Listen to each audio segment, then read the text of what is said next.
בעלת הבית.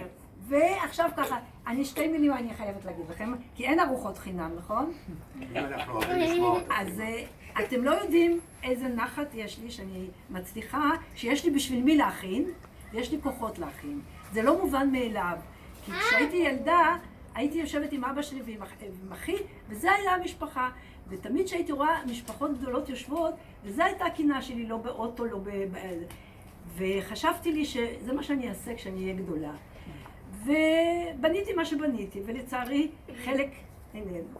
אבל יש לי כל כך הרבה, וכשאני חושבת על זה, שאם אני מאושרת, אז יש לי רגעים של אושר מאוד גדול, ואני צוברת אותם כל הזמן, שיהיה לי תמונה של אושר גדולה.